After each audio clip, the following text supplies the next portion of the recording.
ഈശ്വരിക്കട്ടെ. എൻ്റെ പേര് SR യോനാസ് എന്നാണ്. ഞാൻ കുരുതങ്കോട് വിശുദ്ധ മരിയാഗ്രാറ്റി ദേവാലയത്തിലെ അൽത്താര പാലകനാണ്. സങ്കീർത്തനം 2-ാം അധ്യായം. കർത്താവിൻ്റെ ആവശ്യത്തെ. ജനതകൾ ഇളകി പറയുന്നതിന് ജനങ്ങൾ എന്തിന് വ്യർത്ഥമായ ഗൂഢാലോചന നടത്തുന്നു. കർത്താവിനും അവിടുത്തെ ആവശ്യത്തിനുമെതിരെ ഭൂമിയിലെ രാജാക്കന്മാർ അണിനിറയ്ക്കുന്നു.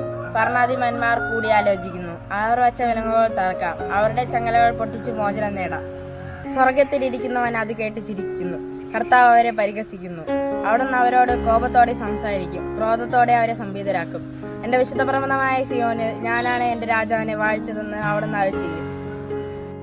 കർത്താവിൻ്റെ കൽപ്പന ഞാൻ വിളംബരം ചെയ്യും. അവിടുന്ന് എന്നോട് അരുളി ചെയ്തു, നീ എൻ്റെ പുത്രനാണ്, ഇന്ന് ഞാൻ നിനക്ക് ജന്മം നൽകി. എന്നോട് ചോദിച്ചു കൊള്ളുക, ഞാൻ നിനക്ക് ജനതകൾ അവകാശമായി നൽകും. ഭൂമിയുടെ അതിരുകൾ നിനക്ക് അധീനമാകും. ഇരുപുദണ്ഡ് കൊണ്ട് നീ അവരെ തകർക്കും, മൺപാത്രത്തെ എന്ന പോലെ നീ അവരെ അടച്ചുടയ്ക്കും. രാജാക്കന്മാരെ വിവേകമുള്ളവരായിരിക്കും, ഭൂമിയുടെ അധിപന്മാരെ സൂക്ഷിച്ചുകൊള്ളുവിൻ.